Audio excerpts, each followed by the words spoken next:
channel. If you're new here, don't forget to subscribe and hit the bell for future videos. I've got a uni playlist. Today we're going to be talking about my uni experience, first year uni experience, including freshers, tips, advice and everything in between. We've done what you need to know before uni and what you need to take for uni. I found these really helpful before I went to uni, which was 3 years ago. I'm now going into my 4th year, psychology student. This is going to be useful for anyone going into uni this year, and especially Loughborough students. Make sure to watch to the end for all my advice and tips, because there's a lot, you know, a lot of mistakes that I've made in 3 years. I'm ready to prevent you from making the same ones. I just tied my hair up because it's very hot today. I wanted to go to Loughborough before, I think it's like switches up between number 4 and 5 in the whole of the UK. It's obviously quite a big thing for me as well, but another thing I did when I was looking at universities is look through all the rankings, and what was important to me was student happiness. Obviously, I mean, other things are quite important as well, but I would circle the highest student happiness, the ratings, and it was always Loughborough that did the best in that. Got 3 A's in my A-levels in both years. So in terms of choice, I didn't think I'd be limited. It's difficult though, because Loughborough is a really stereotypically sporty uni, and if you're planning on going to Loughborough, just make sure you know that whenever you tell someone that you're going to Loughborough, they'll say, "What sport do you do?" So I was a nervous wreck before uni. I'd like to say I'm a realist, I'm not exactly an optimist. So, and I like to have like low expectations going into things, so I'm not disappointed. Sort of thought I'm not gonna make friends, I'm gonna be put in a rubbish situation in a flat.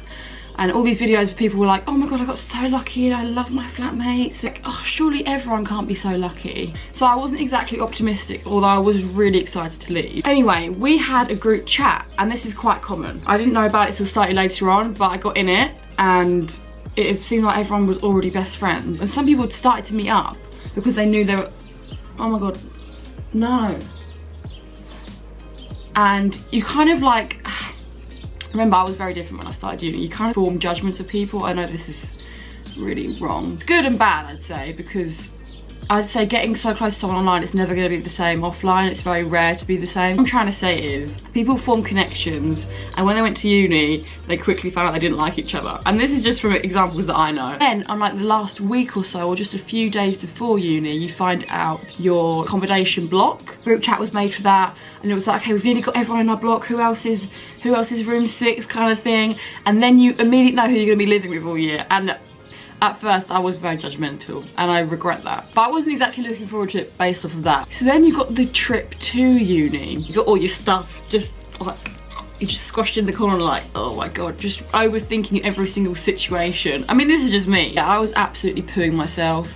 I got this little outfit. The thing I really stressed about was my moving to Loughborough outfit, and for some reason I thought blue leggings and Adidas Superstars and a white top rolled up would be the look for me. You get there and it's sort of like everyone's there. I was quite early. You're starting to look for people that you've seen on Facebook, who's in your room. Everyone's with their parents, and it's sort of like, you're scared to let them go. Go through and you get your like freshers wristbands or your shirts, whatever. And then you go to your flat and you've got all your stuff. And I don't know, some people move in really early, some people move in the middle of the day, and some people move in at night. I would say middle of the day. That's what I did, and it seemed to be pretty good actually. And I got there and one girl had moved in. She was called San. Little did I know she'd be my best friend. It seemed like the other floors were boys. Didn't really say anything. Then went up to my floor, found my room, put my stuff in, and I just wanted to get the socialising done quick, because I'd seen in videos, you got to do it, get it out of the way. And I had my social head on, and I kind of just put my parents to the background. I thought, I need to do this, because I've been overthinking it for so long, thinking it'd be really hard or like cliquey or difficult. Sam came into my room, we started talking, and I was like, "Do you want to come to Sainsbury's with us? We're gonna go get some food." She was like, "Yeah." And that was it really. We went to Sainsbury's together with my parents, and we got along straight away. And obviously that's great, but that doesn't always happen. But we'll talk about that in a bit. Then I started filling up my room. I didn't really care about decorating it because that was the last thing I worried about. We sort of said our goodbyes, I got a little bit upset, and then they went home. And then I just stuck my head into the socialising. Long story short, everyone came in the end. We got our freshers tops, we got alcohol. We're all sort of like nervous and excited, you know, still getting to know each other and our names. I was very lucky. I don't want to say it too much because it's really annoying if you're not going to be in the situation or you weren't previously. But yeah, I did get really lucky with flatmates. I got along with all of them, and we're still friends now. I'm living with them this year. Then you've got your fresher helpers. It's just the year above you, you can apply for it, and then you're a fresher helper, and you get to do all the freshers events again for the same price as a fresher would. It's obviously different for every single situation, but we weren't that close with our fresher helpers, and sometimes they can be a little bit pushy, or just like committee or whatever role is above you.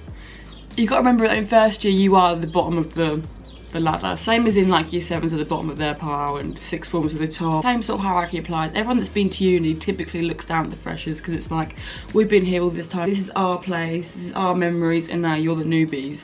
So you kind of sort of remember that. It's not always the case, but typically it is. Because I realised this pretty early on, I always said to myself, when I go from second year onwards, I'm never going to do that to freshers. So the fresher helpers of the committee, because they're in the year above, they have sort of got this judgment thing of like looking down at you. Not always the case, I say, but sometimes. I do not do well with being told what to do in any aspect of my life. So when I was told I have to go to this sing-off practice, I said, I don't want to go. Like, this isn't for me. You have to go to the sing-off practice. No. If you don't want to do something, don't do it. No one has the right to tell you. You're not in school anymore. This is one of the great things about uni. You're not told what to do. It's all off your own back. The lecturing is very sort of like, you fail, you pass, up to you. I don't care, but I'll give you the material. So yeah, if you ever get people older than you saying, you've got to do this, you've got to do that, you say, why? From that, freshers was a blast. I don't want to skip over it too much, but I know that some people aren't that interested in the fresher events, and that's fine. I make a lot of friends in this period, but really I focused on my flatmates because I like them so much. And this is a difficult one if you don't like your flat, which can be very common. I want you to realise that this can happen and be prepared for it and know that you can move. It does impact your experience quite a bit. You can hate your flat and have an amazing time. I have friends that have that experience because they make friends outside of it, but at the end of the day you're going to be living there. I really just recommend doing that, and I feel like I would have stayed if I had a bad flat and it would have ruined my year, but now I know what I know. You shouldn't do that. Can you hear that? It's my dad. I am very, very bad with spatial awareness, which is quite a big problem with me. So the SU is like the best in the UK, I think. It is really good. And it's got 3 different rooms with different vibes. So there's one that's Cogs, which is urban, hip hop, R&B, a great room. There's Fusion, which is pop, and Wonderwall and Oasis playing on loop. And then there's room 1, which is sort of in between. It's like dance. There's 3 rooms, and I would just never know what room I was in, and I have to just tug someone and be like, what room am I in? And they'd be like, room 1, and I'd message someone like, I'm in room 1. The fresh events were crazy, which is great because you know there's always something to do, and the events are normally so early. It's like 6 they start, but it's always something to look forward to, and it really keeps you busy, and I think it's really great for making friends. Obviously this year I think it may be a little bit different with the situation that we're in. I don't know if it's going to be that different this year, but we'll have to see. So yeah, that's freshers. I'm just looking through some pictures now. I'll put some on the screen of my first freshers night with my friends that are now my best friends. Oh, I love looking through this. It makes me really happy. As you'll see, wearing different outfits to other people, and that's different halls. So at the beginning of first year, everything is quite kind of categorized by what hall you're in. You just sort of stick for your hall. It's very odd. I mean, you haven't got to do that, but that is sort of the norm for some reason. I was in Bilmo. This was sort of on the cheaper side, like middle to cheaper, and the most expensive was Elvin, and there is definitely judgments on that. Just, that's very normal, I think. But yeah, so different halls would wear different outfits, and it would sort of be categorized by that. Like I would say Bilmo on our tops. I think it says it on there. Yeah, it does. I'll put it on the screen. Wear that for a few nights, and then you wear fancy dress. I'll show you some of my fancy dress. This was Alien. I'll put it on the screen. Then we've got policeman. I don't know what dress that was for this, because I was policeman and they're all prisoners. And then I've got the hula girl, and then I've got animal print, and this was my ball. So you have a freshers ball where you get dressed up. So that's freshers done. Oh, this is my room that I moved into. I put this in my other video, but I'll show you that anyway. And then we're back to normality. Well, I say normality, but lectures start. Lectures start week 1. So you got to remember, you think freshers is like, oh, you go mental and nothing serious starts. Freshers is 2 weeks. 2 weeks are going crazy, but in between that you're starting lectures. But I wouldn't be like, oh, I have to stop having fun and socialise, I've got to like knuckle down. Yeah, obviously that's a good idea, but very introductory things, and you know, we're going to be going through this year, and we're going to be covering this, and it's kind of very fluffy. But you also got to remember that there is lecture capture, and I think this is obviously going to be used a lot considering the circumstances of this year. But it is really great. So a lecture is typically 2 hours, and whew, in the lecture hall, I'm sorry, but I don't think it's possible to have full-on focus for 2 hours. Whereas when you're doing it at home, you can break when you want to, and the brilliant thing is you can speed it up. So I put it on ×2. Your brain is quick enough to understand what's going on, and you can just pause it if you're not up to the the speed. You see your lectures when you log into your phone or when you log in online, and you get emails about it, and it'll be quite easy. And a lot of times you're put into accommodation with at least one person on your subject. I'm pretty sure they categorise it by this. So I had one girl in my flat, I had business psychology and she was social psychology, but literally all of our modules are the same bar one. So we got to walk to lectures together, and they normally do that. So there'd normally be one person that you can walk with. If not, there's group chats. You'll be in the group chat for psychology, whatever course you're on, and say, is anyone near Bilmo or who you're in? Say, do you want to walk together? Just, that's if you want to walk with someone. That's especially what I wanted to do, because I hated the thought of being alone in any aspect in first year. And it is quite daunting, and it's nice to have someone to go with, and it also means you're going to bond over that, and you're going to be able to go to each other when you've got coursework due or deadlines, and it's really helpful having that one person sort of bounce ideas off each other, help each other. I would like to say, if you've got any questions or video suggestions or anything you're worried about, just let me know in the comments and I'll get back to you, because I really don't want to miss anything out, but it's quite difficult to know everything just from the top of your head. I'd say it is really hard, and I know I'm mentioning this a lot, but it would be really hard if you're sort of struggling with the friendship side. And I've definitely seen a lot of articles about how lonely uni can be, and I can definitely see that, and I've had a lot of friends who have been in this situation. You will grow a lot from that. Learn how to be on your own and how to take yourself out of your comfort zone. It's not easy, it won't be easy at all. This is if you're not in an ideal situation. I would just say there's so many people to talk to at uni. You just have to ask the nearest person that you know, so reception, or someone at the library, or a lecturer. They know everyone. It's some big whole network at uni. They'll take you to someone else to talk to. What are they called? You'll have people that look after you when you're drunk. What are they called? Supervisors. I've got it on my phone. They make you write down a number. Subwarden. Loughborough subwarden. It's literally in my phone. And you get the number and you ring it when you're drunk or when you're upset, and they come to you. They literally come to your block because they live in like the same accommodation as you and talk to you. So that's the best sort of contact. But if you don't have that, literally go to anyone. They all know each other, and you say, I hate my block, or I'm really struggling. And a lot of people won't do this, and they'll just drop out of uni. Like, the dropout rate is the highest after the first week, or even like after a few days, because people are like, I can't do this, I've got no one to go out with, I can't do the social events, everyone else is making friends apart from me. I get that, I completely get that struggle. You will not be alone, so speak to people and they'll be able to sort it out for you. Freshers week was just crazy. You meet a lot of people and you get a lot of Instagram friends. There's still cliquiness. I do want to say this. It's not like you leave school and everything's mature and brilliant when you get to uni. Not so much on a broad scale, it's very on small scales, and I hear that this happens a lot in catering. I wasn't catered, and I don't regret that, because I really think I would have got very fat in catered. I just eat so much because it's there. Whereas when you're doing it for yourself, you have more portion control, you can see what you're having. It depends on what sort of person you are, but anyway, I heard in catering that the whole high school cliquiness returns because you've got the seating. I really personally think it's the seating area. The whole thing reminds me of high school. On the upside of that, you also make a lot of friends because you're going to something together. It's like an everyday activity.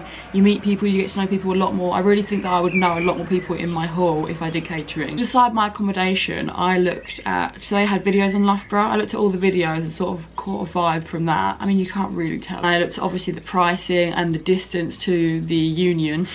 I actually think that was one of the main things that sold me on Bilmo. Is literally, it's like a 2-minute walk to the union, which is brilliant. I didn't really care about en-suites and bathrooms. It didn't bother me.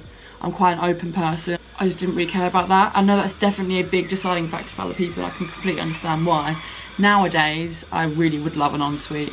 But yeah, I had a sink, we had 2 toilets, and 1 shower between 7 of us, and luckily we're all 7 girls. 7 between 1 shower, you'd think it would be a problem. It wasn't really ever, to be honest, but the shower really wasn't great. It was like being spat on. Don't miss that. 2 toilets was literally fine. I tell people this, they're like, oh my god, 2 toilets and 1 shower between 7. But honestly, it was fine. I really held off going home because I was just having such a great time there, really. I didn't really need to, but after a while you're pretty run down. You've probably been ill because everyone gets ill, it just happens. So make sure you've got the night nurse, it really helps. Paracetamol's good, but don't go overboard. Yeah, and don't go overboard with the night nurse either because it gets addictive. I think you can only use it like 2 to 3 nights in a row. I had a birthday party in my little kitchen. The kitchen is tiny, by the way. Well, for my halls it was.